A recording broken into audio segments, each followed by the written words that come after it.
natin si Mama Hanelet kung saan nandito po kami sa The Hague pa rin at napagbigyan tayo ng pagkakataon na makasama siya ngayong araw na ito. Kaya ma'am, thank you so much at kumusta po yung inyong pag-visit? Ilang days na po kayo dito? 25 yata kami. 25 kayo dumating. Oo. Kumusta naman po kayo nung nakita? Na-visit nyo na si PRRD, di ba?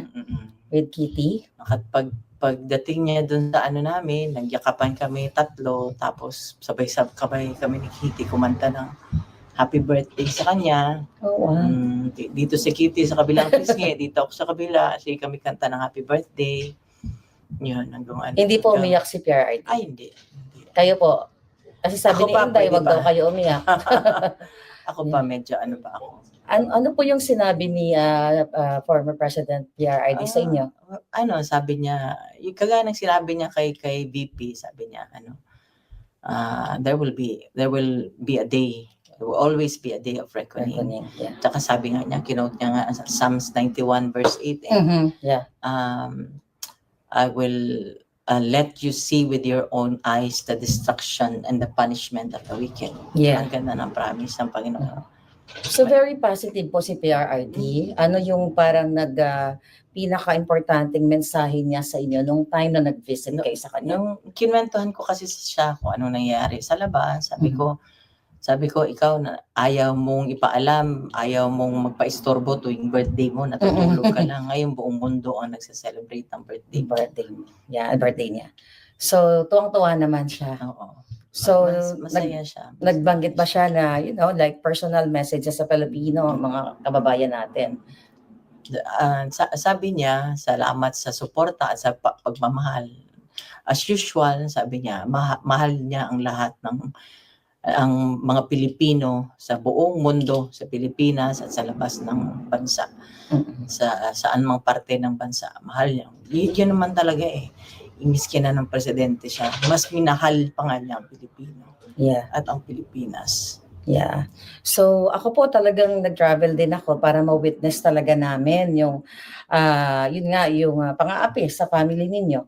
At lalo na kay Pangulong Duterte. Kitang-kita din naman namin, million tao talaga ang nag-support sa inyo. Pero ako po ay bilang isang just an ordinary citizen, marami ding lumalapit kasi sa akin ng mga taong minsan nagpe-pretend na they are connected with you, or I don't know, may mga nung kahapon sa ground nandoon ako, may mga pinaparating sa akin na mga information na may mga taong nangihingi ng tulong in behalf of your family. Inaalaw niyo po ba 'yon? Hindi. Pakiusap ko lang kung sino man ho kayo, wag niyong gamitin ang pagkakataong ito, ang trahedya namin. Yeah. Kung kayo ay sadyang nangangailangan sa buhay, parang awa niyo na ho, wag niyo hong gamitin ito. Dahil kami ho bilang pamilya, si VP Inday, si Congressman Pulong, si Mayor Baste, hindi ho kami hihingi ng tulong o financial na tulong sa ibang tao. Kami ho, kung kinakailangan naming umutang, yun ho ay gagawin namin. Merong nagkwento sa akin, maraming lumalapit kasi alam nila, desperado kami, di ba? Yeah. Lumalapit sila na ganyan. Sabi ko, kung kaya mong gawin, bakit hindi mo na lang gawin? Bakit, maraming mga kwento, mga storya. Sige, kung kaya mong gawin, gawin mo na lang. Yun ang ano ko. So pakiusap ka lang. Yung totoong nurse, alam mo, natulog sa bahay namin, Maharlika. Yung totoong nurse na nag-alaga, ako nag-interview nan before pa siya naging presidente. So sa bahay namin niya natutulog, sa sala namin natutulog, nag-aantayan kay PRD kung kailan siya tatawagin. So, yung totoong mga nurse hindi nagsasalita.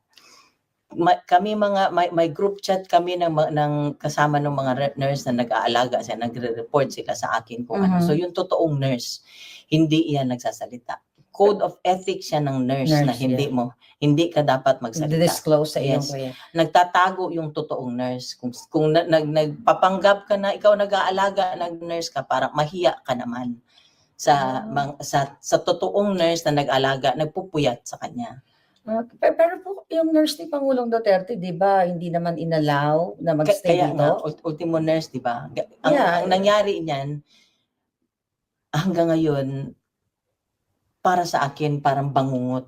Hindi ako makapaniwala. Hindi ko akalain na Mhm. pag walang passport ang tao, pwede palang idalahin sa Yeah. pwede palang dukutin. Kidnapin, yeah. Oo. Yeah. Kasi ako, yun nga yung mga nakakarating sa akin na mga mensahe na may mga nagpapanggap, no, na mga taong nag-connected sa inyo or kakilala or kamag-anak kayo. Yung iba hindi ko naman talaga kilala, kayo lang naman ang kilala kong mga relatives niya. So ang sa akin lang, ma'am, pinararating ko lang sa inyo kasi sa akin din may lumalapit kahapon nga po, may mga nag-aabot ng mga what do you call it, mga sobre, mga birthday cards.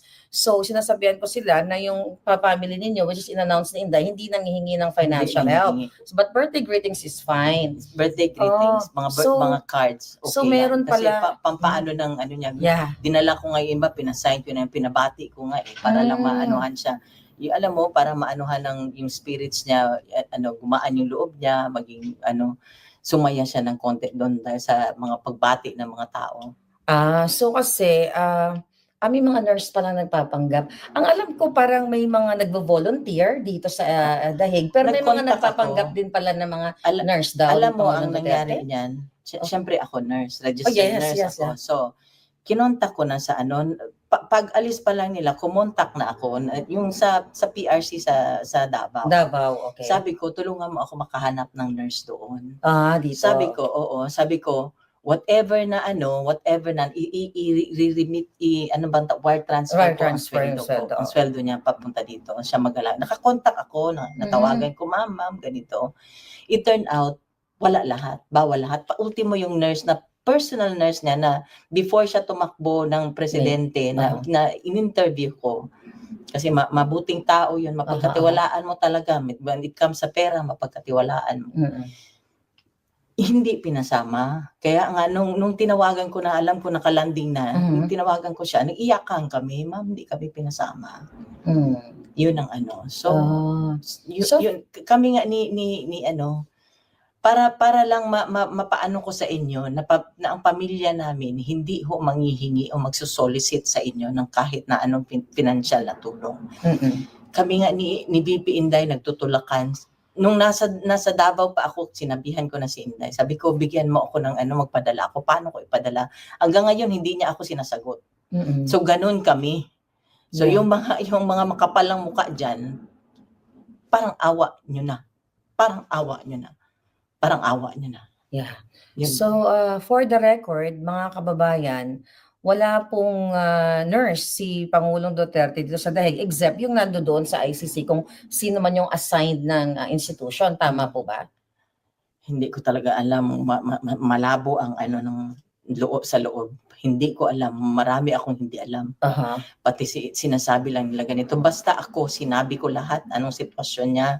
Sinabi ko lahat kasi medical, medical history niya. Yes. Kung ang niya. Yun lang ang kaya kong sabihin. Pero yung sila ang magbigay, yun ang mahirap kasi sila ang hindi nagbibigay ng kung ano ang information. Yun ang Pero yung medical history ni PRRD na i-forward na sa kanila lahat, tama ba sa ICC? Inaasikaso ng mga lawyers yata. Inaasikaso kasi kailangan, sino bang 80 years old ang hindi nangailangan ng healthcare, ng kalinga, medical attention, medical whatever, di ba? 80 years old sino bang hindi nangailangan yan? Alam niyo, natuwa ako kasi I was there, no, na nagsasalta si Inday sa Taong Bayan, na nagkakasundo kayo dahil sa schedule kung paano mag-take turns kayo sa pagbisita kay PRRD. Kami na mga sumusuporta kay PRRD sa family ninyo ay talagang natutuwa kami na sa ganitong klaseng sitwasyon ni PRRD, nagkakaisa po kayong mga magkakamag-anak. So yan lang yung tinitignan namin. Doon din kami humuhugot ng lakas bilang mga supporters ninyo. At ako naman nasad dahil for the first time na narinig ko sa inyo na mayroon palang nagpapanggap na mga nurses or whatever kay PRRD. So sana wag naman gawin yon. And alam ba ni PRRD po yun, yung mga ganong issue? Hindi niya na alam yun. Huwag na natin sabihin. Hindi ko na I tried, hindi ko na sinabi sa kanya anong situation after na umalis siya. Kasi talagang harassment. Yeah. Ako doble ang trauma ko nung sa Manila pa rin sa Davao. Doble talaga ang trauma ko. So my daughter was not in Davao at the time. Yeah. After na. So, grabe, doble talaga trauma ko. Yeah. So we're here for you, Ma'am Hanilet. Gusto ko lang, i-inform sa ating mga kababayan. So far, ano po yung, nasang stage kayo ngayon? Na-accept nyo na ba totally na napakidna o inabdak ang Pangulo? Reality na yun wala siya sa amin Ang ano na lang namin talaga, pinanghawakan namin. Dasal na lang kami ng dasal. Dasal na lang ako ng dasal. Tsaka ang promises ng Panginoon, yun na lang. Yeah. Yun na lang talaga. Yeah. So, sana po talagang lakasan niyo yung loob ninyo kasi nakita niyo naman na milyon-milyong Pilipino ang nagmamahal sa inyo. May mga death threats po ba kayo so far? May So mga far, ako, wala wala naman. naman. Wala naman. Pero yun na nga, maraming marami sila kami lang Yeah. Marami Sa Pilipinas po ba yung mga, I believe, 'di ba, parang medyo tinakot kayo noon, nakakasuhan and everything. Then later on, niretract inurong Ang nila. bahay namin susulungin daw kaya hanggang ngayon ever since na dumating ako galing from Manila, hindi ako nakakatulog sa bahay namin. Oh my Kasi God. sabi ng ano ko, papalipat-lipat ako. So I spared my daughter from such, and then yung isa nung maliit na bata namin, pinaano ko muna sa iba. Pinatira ko muna sa iba. So talagang nagdulot ng traumatic experience yung nangyari sa inyo. So paano niyo po nilalabanan yung ganitong klaseng feelings, emotion na may takot syempre at yung mga pagigipit na ginawa talaga not only sa inyo, lalo na kay PRRD na na-witness niyo po talaga, ma'am? Alam mo, ito na lang inaano ko, Marlica. Tao lang sila, may Diyos kami. Yeah. May Diyos kami. Yeah, tao lang sila, may Diyos tayo na nagbabantay at maghusga sa kung ano man ang sabi nga ni PRD, this is only temporary. Yeah. So I hope talagang mapauwi na natin si PRRD. So yung mga lawyers naman, ginagawa naman nila yung dapat nilang gawin. And very positive po ba si PRRD nung time na nanonood kayo sa loob? Sobra. Mas siya. Hindi mo basta-basta Nagjo-joke pa rin siya, ma'am? Nakasmile pa rin siya. Nakasmile pa rin siya. Kasi pa rin niya yung kasi may mga guards doon So all my friends. Mga friends niya yung mga guard, talagang parang yung pagiging ni Pangulong Duterte palabiro, na-apply niya doon sa mga guard na. Saka mas siya nung nakita mo nung during the time doon sa Villamor. Yeah. Hindi pa ni Kitty ang emotional. Siya, kung kausapin niya yung mga hindi niyo ako kalaban, Adre. Oo, narinig niya po pa, hindi niyo ako kalaban. Ganun lang niya, Adre, ikwento, makinig ka. Ganun lang niya. Pero ma'am, ano yung feeling, ano yung nakita niyo dun balik tayo dun sa Villamor na, yung mga police ba, talaga bang parang sila, yung gusto nila yung ginagawa nila na gipitin ang kanilang dating hindi ko alam kasi it's masyadong subjective yan Sila na yan pero kasi may mga lumalabas sa video na yung ibang mga police may lumalabas lang na pero still nandun sila, di ba? They implemented it. Yeah. Tumulong sila. They're part of they're accomplices sila ng pag-kidnap niya. Pero yun nga, which is grabe po talaga yung pagigipit sa atin lahat tayo kasi ako ginigipit din ako pero mas dito na pag-uusapan na international na nakikita talaga yung pagigipit kay Pangulong Duterte at nakita din yung impact sa buong mundo kung paano siya pinrotektahan. So, panghuli na lang po, ano yung gusto nyong ibuhos na mensahe sa ating mga kababayan, yung mga gumagamit sa pangalan ninyo, yung mga nagsusolicit, yung mga sumusuporta? May nakausap na akong isa, kasi ako, Marlica, prangka ako I can tell po. Sabi ko, pinandilatan ko nga ng mata kung mayroon kayong magagawa, bakit hindi niyo na lang gawin? Mm. 'Di ba? Sige kung meron kayong magagawa, sabi ko nga sa abot ng aking makakaya, sige. Kasi, lahat naman may ano, kailangan may kabayaran, 'di ba? May Yes, monetary yes, ano. Sabi yes. ko, sa abot ng aking makakaya kung kailangan ko umutang, 'di ba? Yeah. So, yun ang ano ko na sana, 'wag silang tumigil, dasal at suporta, 'wag niyong tigilan kasi nakita niyo naman ang ginawa niya para sa Pilipinas at para sa Pilipino. Yeah. So, kung sa Binisaya pa kasi mas mabigat, hangyo ko o nakikiusap ako, Mhm. para niyo na hong awa.